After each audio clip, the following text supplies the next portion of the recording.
everyone who's joined us today. Thank you for being a part of Moonshot House's premier Fireside Chat.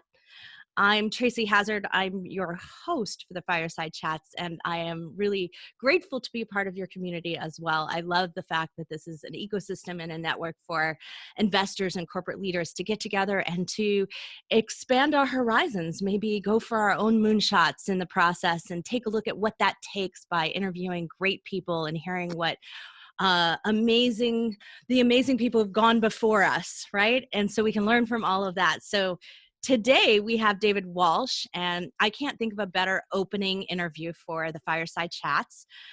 David's been a disruptor and innovator across a range of technology and fintech. He's a proven leader, built, scaled, sold companies, global enterprises, generating $3.75 billion of cumulative gain for his investors and management teams. And I have gotten to know him a little bit over the last couple of weeks as we've been prepping for this. And I have to tell you, he has really interesting cutting edge ideas, and his view on the world is not the normal one you've heard every single day from those successful leaders out there. So I'm really looking forward to this conversation. But on top of it, many of us are in this sort of world of looking at mergers and acquisitions and taking companies public. And David has tremendous experience there. So we're hoping that he'll be able to give us some insight into what drives him, what feeds him, what fuels him, and all of the different things that make for a successful leader and someone who has the capability of going for a big moonshot. So David, welcome. Welcome. Well, thank you for having me. So I've gotten to know a little bit of what formed you, and you were a skinny kid from New York who decided to go to SUNY Fredonia to do long distance running. And if any of you out there are from the New York area, Fredonia is about as cold as you can get. So that is like way up there at the border of Canada near Buffalo, past really farther east of Buffalo. And so how do you go from the rough neighborhoods in this tough growing up to being an industry leader? Like, how does that fuel you? Well, actually, my Fredonia trip was quick. It was awful damn cold to be a runner. So I quickly transferred out of there down south. And, I loved the competition. And I played all kinds of sports growing up, but really settled in on running because it wasn't subjective. It was very objective. There was no politics in running. Your time, it told the story for itself. And there was something about that I really liked, the competition. And, a few years I got out of college, I was with my brother, who's also an entrepreneur. And he was like, can you believe how well we're doing? And he goes, isn't this really easy? And I said, yeah, compared to like training 100, 120 miles a week and racing every weekend, this is a real pleasure. And I often think of business as like the sports for adults. When you can't play sports anymore, business is the next best thing. So I love that. So did it prepare you for the like high tolerance for discomfort of being an entrepreneur? Yeah, I tell you, there's something in running that you have to learn to feel comfortable when you're uncomfortable. It's like running is a game of suffering, and there's no business that gets started off the ground. I don't care. You hear all these success stories, and I've had a few, thank God. But they all come with trying times, every one of them. And there's a term that me and one of my partners always usually call it, refuse to take a knee. Being an entrepreneur, you just have to stick to what you believe. Because often, just at that point where like you're ready to like throw it in, just around that corner, if you press a little harder, you find success.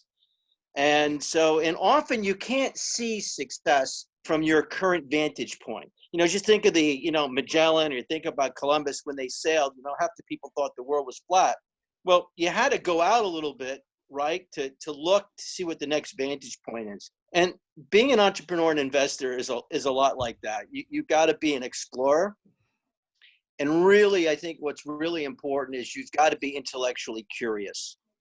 If you look at something today and you don't find whatever it is that you're looking at interesting, you're probably not built to be an entrepreneur or investor.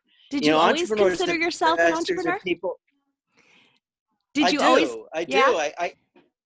Yeah, from the beginning of time, I did paper routes, I had lemonade stands, ice cream stands. I worked doing everything possible. I was always curious about what made it work.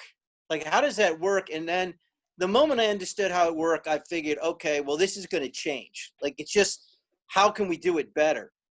So I think along my career, most of it's been about looking at things and saying, okay, well, somebody's going to do it better. And then how do we do that? And that's really how I got started in my first venture, if you will, is I just saw something that was fundamentally wrong. And I was like, all right, this can be changed. I gotta fix this, right? Well, Right. you had a lot of firsts, not just a lot of successes, but a lot of firsts.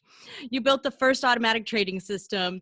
You were the first to ID web hosting value. You're the first financial industry extranet. Like, being first is a risky and out there proposition. I mean, that's kind of what we're talking about here at Moonshot House, right? Being the first is hard. How did you not let that Well, get in your way? I think it just comes back to just, like I'll give you my actually first was in like 1983. And we were the first, me and my partner, we built a private payphone business in the city of New York.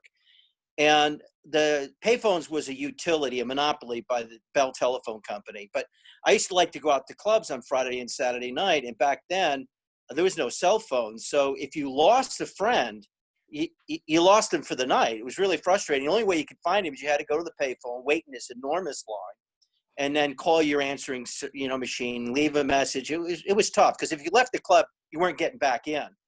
And I was like, well, why is it these phones, especially on Saturday night, they never work? And I started talking to the club owners, and what I found out is that they get filled with coins from all the use, and then they're not collected till the work days. So I said, well, that's bad. Somebody should collect them over the weekend. They work on Saturday night, and everybody would be a lot happier. So I went about trying to figure out how to get into payphone business, but the telephone company wouldn't sell me the telephone line to hook the payphone up to. They just didn't cooperate. So what we had to do was then build a payphone that looked just like the ones people use. We had to put all the intelligence that's down in the central office into the phone so that we could hang the phone on a regular telephone line and make it work. So all the coin instructions and all the please deposit 25 cents and all that had to be done inside the phone, which was no small order. But we figured it out, and then we started putting these phones all over the city. We had them in every nightclub.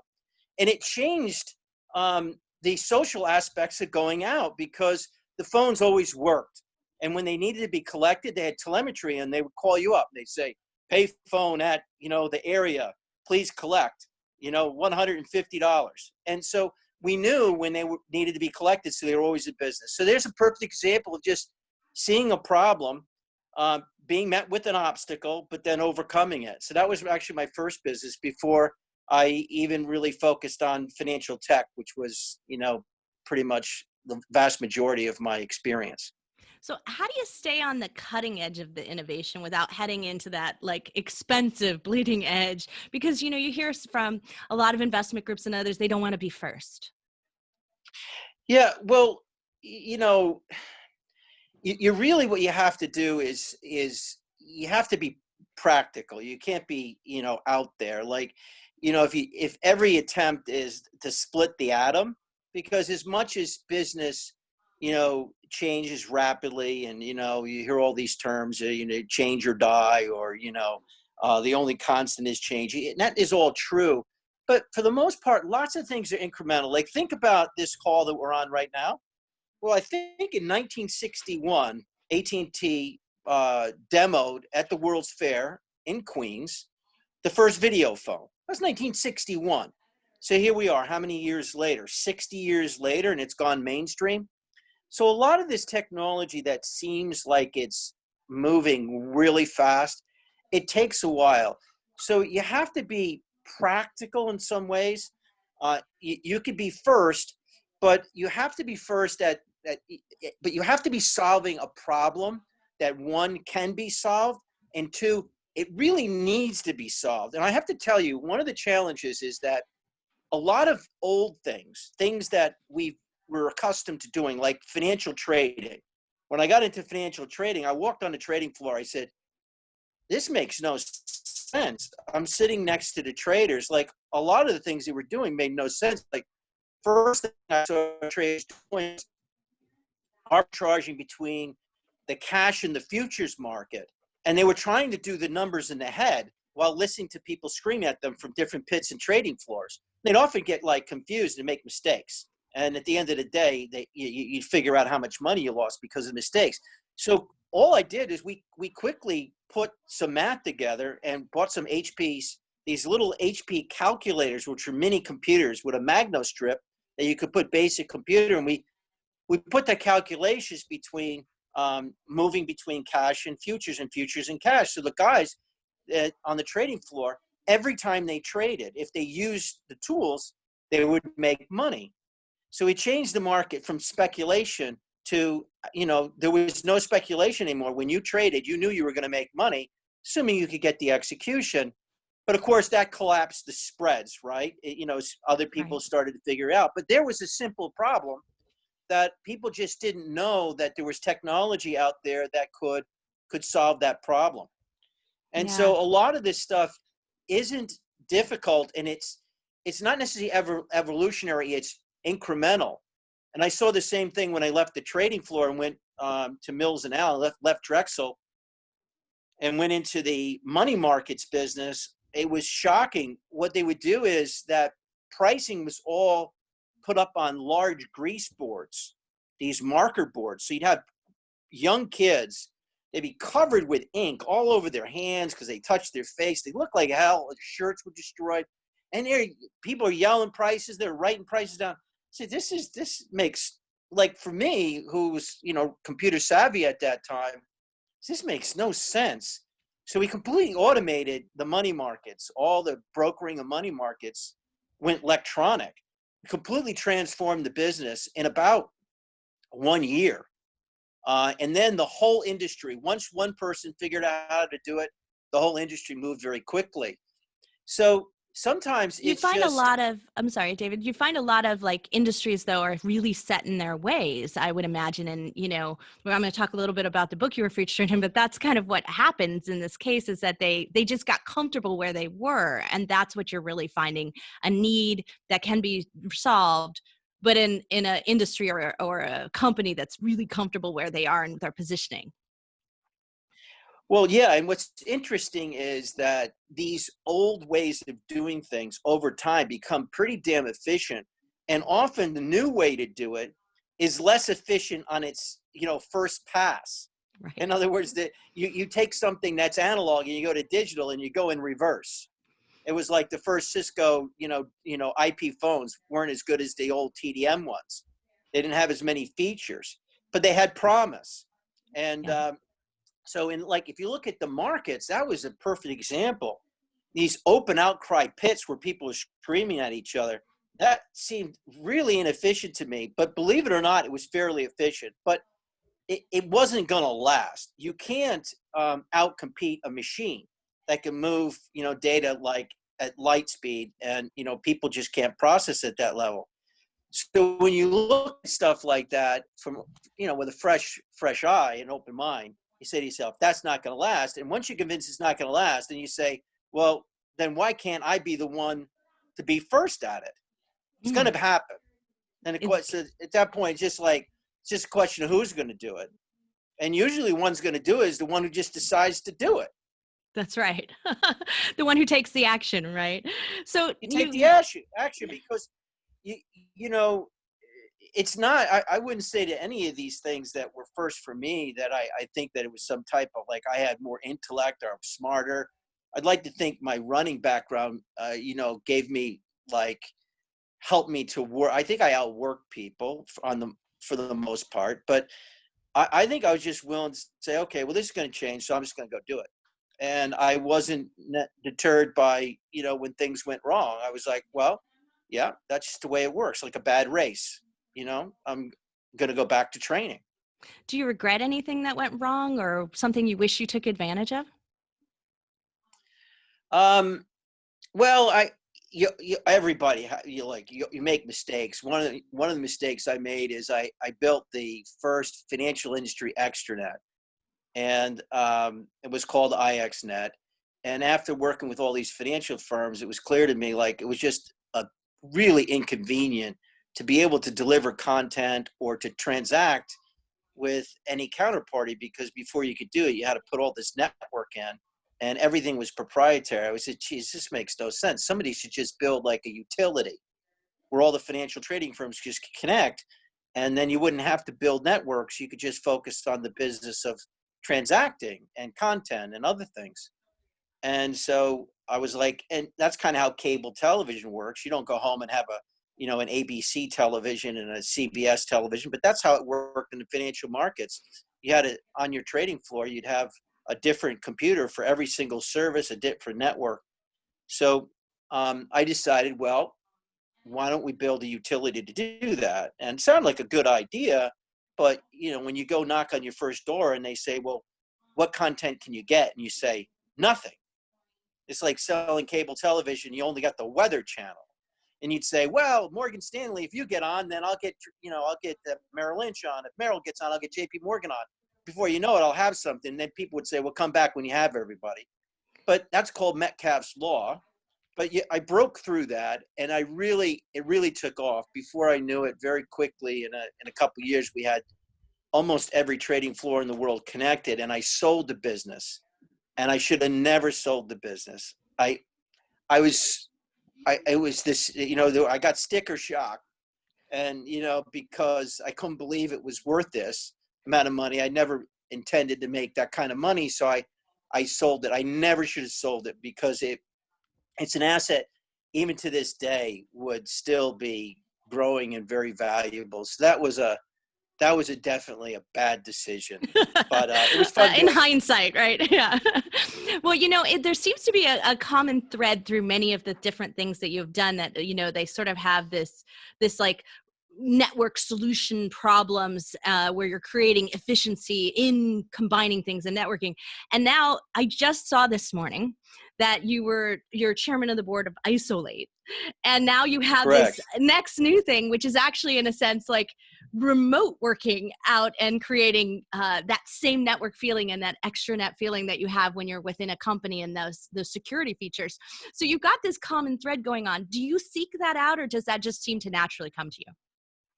Well, once again, this one was an interesting path, the Isolate path, because I was the chairman of a software company in Turkey, a public company, and I was enormously impressed with the Turks. They're super smart, incredibly collaborative, extraordinarily reliable, and we had a really good run there. We ended up selling the business to a company called ZTE. We did really well. But along the way, I met some really super smart guys. And this one group left, and they formed a security tech company. And I've been following them and coaching them for a while. And they were trying to solve a problem that a lot of people have solved and, haven't been able to do it. It's essentially is a little bit like the cure to cancer for, securing endpoints, like I'm on my phone, you're on your laptop or your desktop, and everybody's trying to secure those devices because there's all kinds of threats of attacks that we experience every day, and it's getting worse every day, actually. And, everybody's trying to come up with the new lock on the door, and then the bad guy figures out how to pick the lock, and then there's a new lock, and it's a cat and mouse game. So I figured somebody's going to change the game there on this security. And so what these guys came up with something called browser isolation. It's a very interesting concept. And so what it is that, let's say I type a URL to ESPN.com. What they do is they stick another URL, they intercept it, and they send it to their cloud instance. So your request goes to their cloud instance, Isolate in the cloud, and then Isolate forwards that request onto ESPN. ESPN sends the data back to them. And instead of sending the data to you, they pixelize it into an image and ship you an image. So you never are touching the data. So Interesting. every virus is dead. Now, this sounds too simple, right? Like, well, like that's kind of obvious, like a way of fixing this. But there's some huge technical challenges with doing it. Simple is Primarily, the hardest. I can tell you from years of designing. yeah, Getting to simple is actually harder. exactly. And in this case, imagine this call we're on, where I'm watching your lips moving in real time, because if they weren't, then Zoom wouldn't succeed. Imagine having to take that data and pixelizing it in high definition if somebody's using a low speed line. So a lot of things had to happen. The browsers had to get better. The speeds of the network had to get better. Processing speeds of the endpoints, laptops, desktops, smartphones had to get better. And then somebody had to write some incredible code to be able to do it. And they seem to have cracked the code. So they're doing something called browser isolation. And I haven't seen anyone technically to be able to do it. So as you know, I like first. So That's right. But also, this, this I was checking out the book. So for those of you who don't know yet, Moonshot House is going to have a museum. So the Moonshot House Museum, and all of our guests are donating something into the museum. And in this case, David's been featured in a book, and it is called I'll show it to you. Here yeah, we go. it's the adaption. I wanted to say the Adaption Advantage, and it's by Heather McGowan and Chris Shipley. It's a great book. I just finished it actually last night, and I loved the chapter. But the quote right around where they were interviewing you and talking with you was, timing, it turns out, makes all the difference when navigating change. And I think that's No where question. you are. You've like set yourself up to be able to take advantage of right timing from your successes, from your knowledge, from where things are going. How has timing really, do you really consciously think, is this too soon? Is this too late? Yeah, I think there's so much to that, because if you don't get the timing right, especially in this world of venture capital where the money isn't that patient, if you don't sell, if you're not showing progress, they move on and they're prepared to take their losses. So timing is really important. Unless you've got your own money and you're doing it yourself, you got to get that right. You can imagine almost everything changing, but the question is, when is it going to happen? And there's usually a confluence of things that have to come together, not one, which makes figuring that out, challenging. But what I find is amazing is how people, how we do, and we do like change. We resist change, but if it helps us, we love it. And sometimes, like we most recently, change is imposed upon us. We have no choice. Important, if you want to evolve as a person, you have to challenge yourself to change. And this book, which I think is fascinating because it talks about challenging yourself, to look at the world differently, to change, to evolve. And I think that's just a good message. And I think it's a good message for investing. And also, if you want to be an entrepreneur, there's a lot of good points that the book makes. And I really like Heather's writing style. I It's do just, too. There's got right. great stories in there and lessons and things you Yeah. can apply, take action with as you're building your company or your team. So, well, speaking of that, so I'm growing my business to be ripe for a really large acquisition, really large. And you've taken a lot of companies public. You've been merged into larger organizations. One of the most notable is One Equity Partners merging into JPMorgan Chase and becoming their PE business, so their private equity business. So how did that go? Can you share some stories and let us in on the pitfalls and the pluses of merging with a large company? What should we watch out for? What should we enjoy in the process? Well, that was an interesting one. I mentioned the IXNet financial business, and we sold that. That business was backed by Citibank. And at Citibank, the guy running the investment business was Dick Cashin. And the guy running Citibank at the time was Jamie Dimon, running it for Sandy Weil. And both of those guys got pushed out, and Jamie went over to run Bank One, and he called up Dick, who had backed IXNet. These guys had backed it, so they knew me. And they said, well, inside Bank One, let's set up a private equity business. And we did, and that's where One Equity came from. And then Bank One got acquired by JPMorgan, but it was a little bit like the minnow swallowed the whale, because Jamie ended up the CEO, Right. and our little private equity business ended up the private equity business of JPMorgan, which was good for us. I think it helped a little bit that Jamie had started the private equity business with us at Bank One, but our returns, spoke for themselves. We had great returns, and that was great. But One Equity's investment strategy, which, I've been either a partner there or affiliated with them for 20 years, is doing something called dream date combinations. So mergers, that was their investment strategy. And what they do is they try to find two similar companies that tend to are fighting with each other. They're driving price down, right? They're hurting each other in the meanwhile.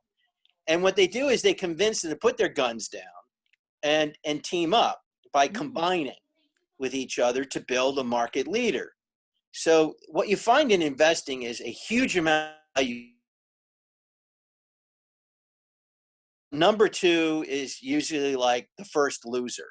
It's not that you can't do well as number two, but often by the time you're 3 and 4 in technology, you're in the hurt locker. So what you really want to do is you find these companies that you can combine. And then, there's a financial synergy that's very attractive in doing this. So if you take a company that's doing 500 in revenue, 100 of earnings, and another company doing 500 and 100, and they're both competing with each other. When you put them together, they don't do $1 billion and 200, they do $1 billion and 300, because you take out 100 million of duplicative cost. And so what's that 100 million of earnings worth? Well, if it's trading at 10 times, it's worth $1 billion. So that's a fast way to make $1 billion.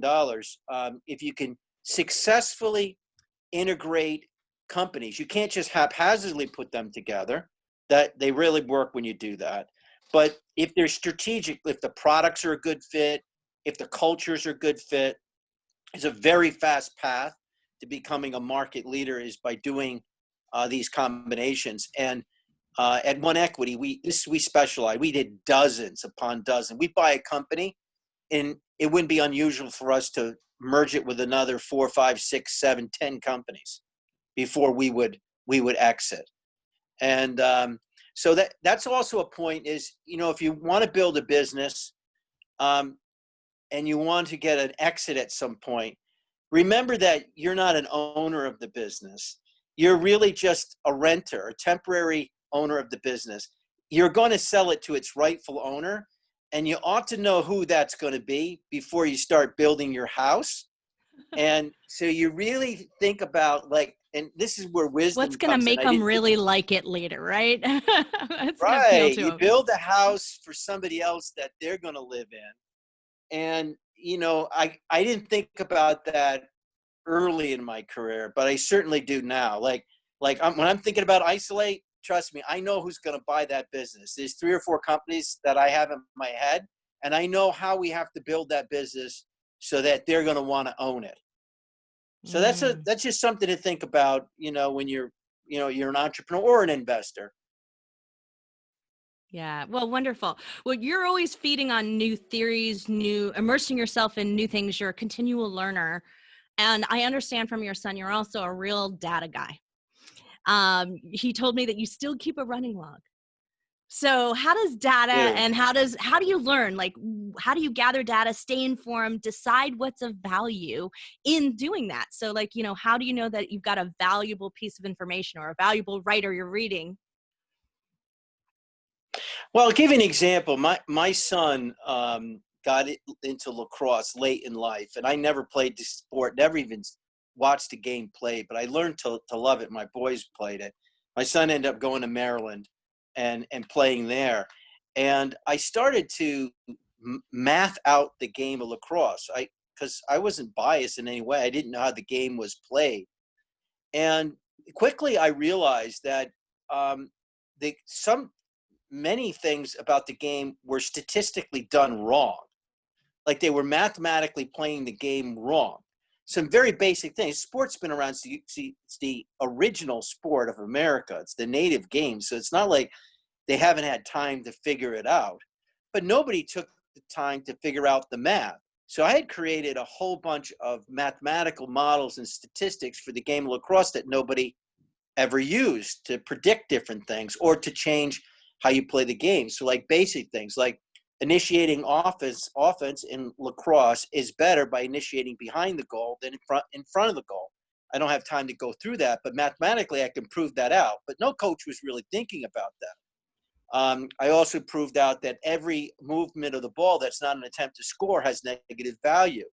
So I started passing these statistics on to, coaches and also to commentary, people who did like announcements, and they started using my observations. And I didn't know the game, but that was an advantage. So one of the things that I think people need to do is there's a loud voice in the data that wants to be heard if you're willing not to tune it out. And you really, those who don't pay attention to the data are going to get themselves into trouble. But those who embrace it and really look to the data, it's a huge advantage. And so, look, I don't think everybody has to be a data scientist to be successful at investing or being an entrepreneurial, a successful entrepreneur. But I do think that data can help you build your business. It really can. It helps you with decision making. It'll allow you to see things that others aren't looking. And there's a lot of bias. Like I found with lacrosse, I say, well, why would you do that? Well, that's just how it's played. I said, but it just doesn't mathematically make sense. And people are like, well, we've never looked at it mathematically. It's a little bit like what Billy Beanes did, right? With Moneyball, with baseball, right? Like look at it differently. Yeah. Looking at it differently. So life is about looking at it differently. And entrepreneurs, whether they know it or not, tend to look at the world differently. What do you use? What keeps you informed every morning? Do you read the paper? Or do you, what do you consume in the morning, or late at night? It might be late at night. That's what it is for me. Yeah, well, I hate to admit it, but now that I know, I'm averaging. This is on my my smartphone. I'm averaging between 6.8 and 8.2 hours a day. Wow, that's a lot of consumption. That's how much reading I do. Wow, you and I are aligned here. Reading and writing. I am reading and writing and communicating all day long. Does the writing help you process what you're reading? Yeah, I also believe if you're not willing to put your thoughts on paper, you're lazy, and you're not willing to. It's not information that's worthy. I think a lot of people want to have phone calls, and I'm happy to have phone calls. I love phone calls. I love it, and I miss this whole working from home because I really like the social aspects of business. But when I want to have a serious discussion, I want it to be framed out. I want to know the other person has put the time into the discussion. And I always when I send something out to somebody ahead of a conversation, I put my detailed thoughts. I know that they know I've taken it serious and I'm taking the time with them, and I'm honoring their time. So one of your blogs focuses on something called Walshs Law, which I really enjoyed reading. That's where the value of the network is defined by more than the number of users. It's complex users and endpoints and content flow and quantity and quality of content. This is what I believe in my company here all the time. And so when I read it and I thought, this is such great, I'd love to have some mind share around that. Do you surround yourself, and that's an unfortunate part of not being able to, but you surround yourself with people who can sort of push your theory and help you really think this through and really refine things that you're thinking about? Well, I'll tell you one thing. I try to surround myself with people that strengthen my blind spots. I know what my strengths are. They're obvious. They haven't changed. They were there from, like, I think a lot of it's genetics. Just like my eyesight's not great. Okay, well, I'm not going to fight that. I'm going to figure out how to use other strengths that I have. And I knew that early on. And I think that it's important to surround yourself with people that can strengthen your Achilles heel and bring things to you that you just are probably never going to be. It's not really you. I think we're born a certain way, and if we can take advantage of the assets that we have rather than fight the weakness, enjoy the strength. That that's a life lesson. Having the wind at your back instead of at your face. And so um, I think I've done a really good job of surrounding myself with people that really compliment me, Mm. and I get a lot out of them. And they find the same, where we're good puzzle pieces. Because not everybody is like me, who is willing to go deep, deep, deep into these things. A lot of people enjoy execution. They like taking an idea, a concept, and executing on it rather than the concept itself. So that's another thing in life. You can't make any of these things. I don't care how smart you are, your force of nature. You you need to surround yourself with other people that can complement you and help you and protect you from your weaknesses. And the other thing that you have to know is that often your weakness, and this is really important. Like, this is, if there's one message to get through to this audience, and they'll relate to this as they mature. Often our weakness is our strength taken to excess. Oh, And we interesting. need, yeah, like, and I find it with myself. Like, I'll give a perfect one. I hurt my running career by I wasn't getting the results that I wanted. So I just trained harder and harder and harder until the wheels came off the wagon and I hurt myself. So, and there's a message in that, and that if you, we all have a little bit of that in us, and we need people around us to say, stop, right? But you Yeah. have to trust that person enough. You have to have a huge amount of respect for somebody to stop you in your lane of authority. Because often this thing you're taking excess is the area of your expertise. That's right. That's right. Well, before we're going to go in about 5 minutes to questions, and people are prepping questions into the Q&A. So feel free to add some more as we go forward in the next 5 minutes. But what I want to do is hit on what your definition of success is, and do you keep moving the finish line on yourself? I think success, I think would start with is happiness. Um, and that's it, we're all chasing, like, I've seen a lot of people who are very successful and they've ended their life. Mm. Suicide is very high. It tends to impact, shockingly, people don't realize this, but older, wealthy white males, the ones that everyone thinks has all the advantages. So one might say, well, if you believe that happiness is the goal, well, it doesn't appear to be that segment of the market or the world or the population is doing particularly well. So I think success number one is happiness. And happiness is typically pursuing things that you're inclined to like and be good at. And so that's one thing. Two is, I think that family and friends, I don't think it's possible to be happy without good family and friends. Um, I can't imagine somebody, I'm sure there are hermits out there that can be happy in the woods. I haven't met anyone like that, but typically the people I find that are happiest are the ones that are really surrounded by love and affection. And if you have love and affection in your life, everything gets easier. Everything gets easier. And if you don't, it's not that you can't succeed. It's just It's just harder. Business success, yeah, that comes in, but I'll tell you another one that is really, really super important. And what's the term?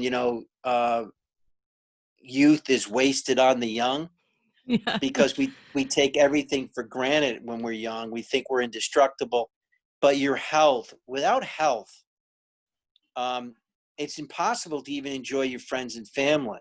So you got to take care of yourself, and and and it's selfish not to if you have a family, because they end up worrying about you. So health is, and it's often ignored early in life, and people need to pay better attention to that. I think so. Happiness is, you need to have health, you need to have family and friends. Um, you need to pursue things that I think find your natural gift and pursue it if you can. Those are all, I think. Um, there's no guarantee that'll give you happiness, but that's a pretty good start. And then, good luck. I mean, like, I've seen people just be hit with terrible luck, you Mm. know, and they do all the right things. They got great families. They do everything. And they just and that's why, the human condition it's not an easy one, and nobody gets out unscathed. I know that now as somebody. I'm 58, so I know that, like, uh, the things that I've had to go through with my family, like, I could have never predicted. Just bad things happen, and you just got to fight through. But you know, look, you got to put everything in perspective. Your career isn't everything. It's an important aspect of your life, but it's not the most important aspect of your life. Yeah, well, David, thank you so much for sharing all of these wonderful insights into how you are and how you drive yourself, and what drives you. And we've got some questions going on in the chat over here. So before I do that, I want to mention one more time the Moonshot House Museum. David's donating into it a signed copy of the Adaption Advantage. So here's on my Kindle, on my phone, where I read it. And it's Heather McGowan and Chris Shipley. And so you love this book, and I have to say I agree with you on that. So this is where you let go, learn fast, and thrive in the future of work. This is a really timely thing to be reading right now.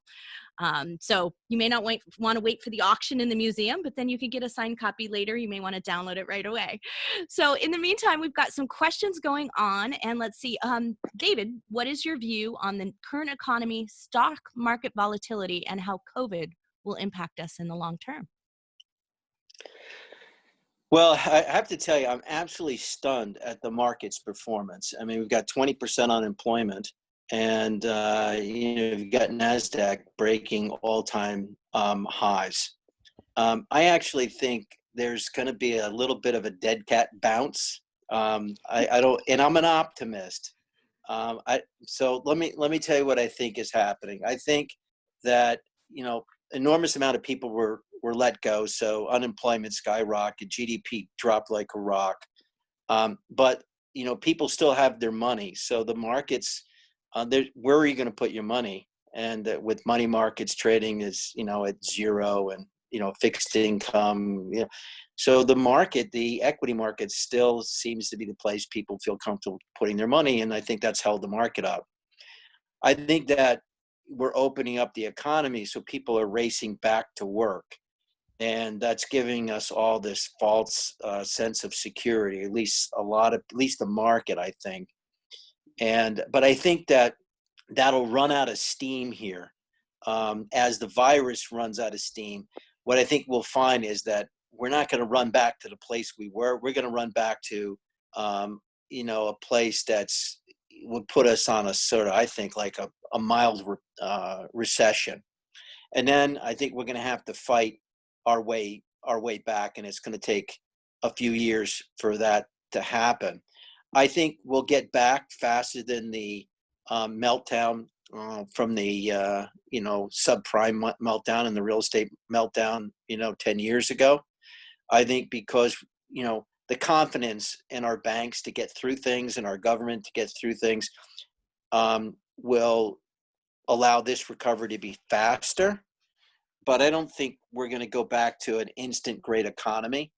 But I think this is really taking its toll. And I think there are certain industries that are changed forever, like commercial real estate. I just, people say like, well, it's like 9/11, people fly, and then, everybody got back to flying before.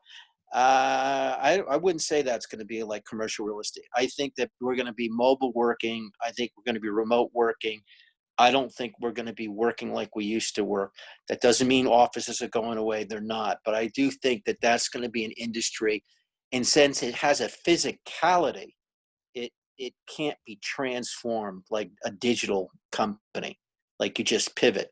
You can't pivot because you have assets. Yeah. So I think the economy is going to come back. I don't know what's keeping the stock market as high as it is. It just seems a little bit irrational to me. But look, I'm not a stock picker, so don't go out and use any of this, to inform your decisions about investing in the market. But you asked my 2 cents, so you got it. So I've got a couple of questions about blockchain, and you and I have talked a little offline about cryptocurrency and some other things. So there's, given your expertise and success around effectively applied blockchain technology, what are top 3 businesses, services you expect will be obsolete or replaced by blockchain? The other question in here is, since you've been involved in so many transformative technologies, what do you think about blockchain's future, short-term and long-term? Well, I think blockchain, first of all, I think it's brilliant, Me right? too. I love Yeah. this. I love the concept of a collective consciousness, which is, having this distributed network that can perform authority.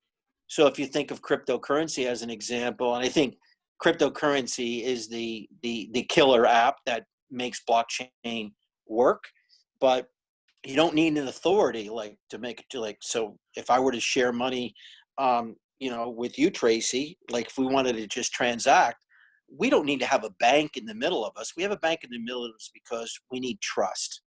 I need to know it's you. You need to know it's me. If something goes wrong, we need to be able to go to somebody. Well, if you can trust the network to provide the trust and the authority, you don't need to. You can go peer to peer. And once you go peer to peer, you eliminate the middle guy, and now you flatten out the supply chain. There's no friction. You're in a digital business, and now the world changes. And I think that's the hope of cryptocurrency. So we started off like in barter, trading corn for, I don't know, pigs. And then, we went to gold and silver because it had an implied value. And then we went to paper money and then credit cards. But I think the next step is digital. And that's where we're at. And I think the blockchain is going to be enormously disruptive to the banks if it continues to make progress. So financial markets is an obvious one. Lots of people, have been thinking about blockchain in the trading market. It wasn't built for speed. It was built for credibility. So I think where you'll see it in financial markets, not on the front end, you'll see it in the back end, in the settlement process. And I think that's a perfect market. So financial markets would be one. I think cryptocurrency, financial markets, back office. I think the pharmaceutical and healthcare industry is a natural because there's so much data to track, and the data is enormously valuable, like just to understand our health and have know it's properly stored. It can't be altered. So I think healthcare will be another market for blockchain. And so that's what I say, cryptocurrency, financial clearing and settlement, health and medical. I think also in large assets like real estate, that's another natural market. I think we've all seen this market for micro transactions or micro contracts in any industry that's a good fit. It's not a perfect fit for everything, but it's a fantastic fit for a lot of things. Yeah, I agree with that. Well, we've got a few more questions in here. What significant differences do you see between entrepreneurship now and in the past? Is it harder to be an entrepreneur now? It's a lot easier because there's so much money. And it really is. Like, I mean, when I first started and I've started quite a few, um, it was hard to raise money. It was really hard to raise money because there Yeah. was no money. And you really had to convince somebody. Yeah. And there wasn't like now, there's just gobs of companies you can go to. They specialize. You can get on a phone, you can have a meeting about. Back then you had to have it was really much harder. Everyone today, I mean, it's a good thing, everyone today has got their day job, and then they have their night job, which is their entrepreneurial job to try to get off the ground. So Yeah. it's great that people can do that. But no, it's way easier today, just because the capital is available and the tools to start things. Like, just to get a corporation set up today, like you can get a corporation set up for like $150 in an hour. Yeah. That'd take you like, 30 years ago when I was starting, it'd take you like a month. It's Well, I like, always complain to my team here. I was like, you have no idea. We had to build shopping carts from scratch, and we had to ensure that people's credit cards didn't get, oh taken. my I was like, God. you guys have it easy. Yeah, well, there's a whole nother world of problems, right? Like, Yeah. but the getting a business up and running is so much easier now than it was before. I mean, infinitely. I Yeah. mean, yeah. Well, if you were a young entrepreneur and picking a market, where would you go right now? Just starting out, you're looking at new Well, startup. yeah. I think that there's a few industries I like. Security, because I think that um, it's we for us to continue to go fast, we have to be safe. Yeah. We have to be safe. And so the faster, the safer we are, the faster we can go. So security tech, I think, is huge. Um, I like cryptocurrency because I really want to see global digital currency. I think there's so much waste in the monetary system that we have. Just think about taking a trip from here to Europe and how much money is lost along the food chain, which is just waste. It's just all this waste. Um, I think that if we could get to, the adoption of global currencies, I think that's really interesting. And the whole ecosystem that is going to evolve around that, from wallets and exchanges and all that, is an interesting investment area. Naturally, I like fintech because I think at the top of the pyramid is the financial markets, because it's money that drives the world. So I always think that that's going to be an attractive segment of the market, to invest in fintech. I think healthcare, like if you believe in Maslow's hierarchy of needs, and as we become richer and wealthier, we move up from the physical needs to higher order needs. And obviously one of those is going to be like this measurement of success. Is it going to be how much money you have, or how healthy and long a life you live? And I think it's going to be how healthy and long of a life that we live. So I think the medical space is going to be very interesting for investing. Anything that can help extend people's life and quality of life. So those are a bunch of areas I think that are pretty interesting. Love that. Um, the last question I've got here before we go is: a successful business merger always requires a merger of cultures and human practices. Any pointers, pitfalls you can discuss? And I am really looking forward to the answer to this one as well, because that's my future for the rest of this year. Yeah, no, it's a really good point. Often mergers fail because of a cultural mismatch. First off, most mergers never happen for social reasons. In other words, it's not that the companies aren't a good fit. And it's not that the merger isn't going to create more value or more earnings. It's that the people at the top can't figure out who's going to be doing what, and it starts at the top. Like when I worked for the four presidents of the commodities exchange, well, they wanted to merge everything until it got up to them. Do we really need to have four presidents of the four different commodities exchanges? They all had the same members. Why not just one? Well, that's four people's job. They didn't clearly want that to happen. So there's social barriers that prevent mergers from happening. And then once a merger happens, if there are two different cultures, it gets a lot harder. And also it gets harder if the center of influence is in two different areas. So for example, you merge a company, I don't know, an Israeli company with a company in North America. And, to try to deal with not only the cultural differences, but the time and distance. So time and distance can be a real impediment. So I try to find companies that have a similar culture. Sometimes it's impossible. But, you don't really want to merge companies that aren't going to be able to come together. That's a recipe for disaster. And there's like books and books on that not working. But you got to have a strong leader, and you have to integrate quickly.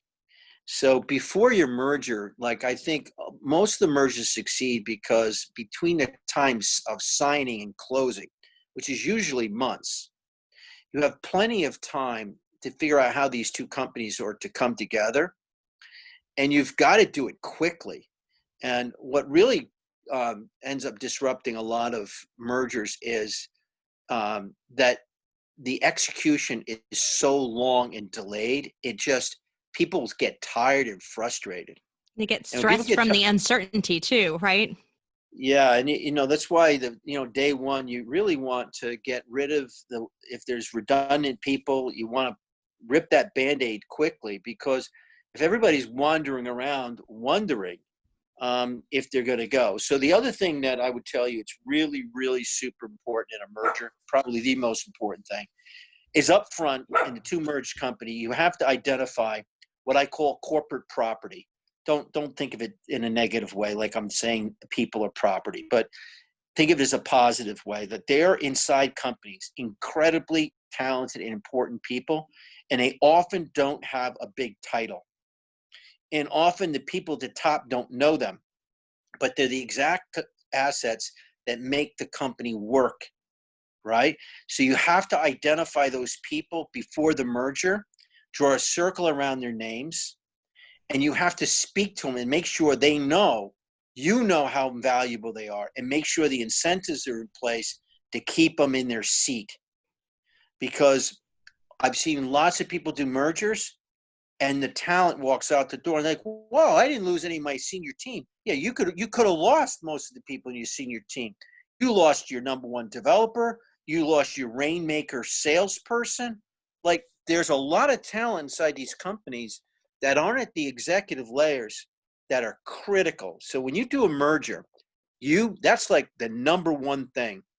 Like, okay, you getting the culture, all that, but if you lose your heavy artillery, you can't fight. So you got to make sure you protect your assets. Well, wonderful advice. We appreciate all your time today, David. Just so much insights. We've had people commenting, great insights that you're sharing with us. And we so appreciate you being our first fireside chat here at Moonshot House. And so for all of you who've been on the call, we really appreciate your attention. We appreciate your great questions for David. And we're going to be back next month. And I'm going to just double check the date here because I did have it on my calendar. It is Friday, August 7th at 9 a.m. Pacific time. I believe that's right here. Yes, 9 a.m. Pacific time on August 7th. And we're going to have Chris Fenton is our next fireside chat. So I look forward to talking with all of you and getting some questions in the meantime if you'd like to feed them to us. And David, thank you so much for your donation to the Moonshot House Museum and for being here today. Well, Tracy, this was an absolute joy. I appreciate Alex inviting me to do the first of many, hopefully big and successful You had to be events. first, right? Well, at some point there's going to be really, really important and people on here, and I'll be able to say I was one of those guys too. I was first. Well, thank you all. We appreciate you coming today. Take care, everyone. Thank you.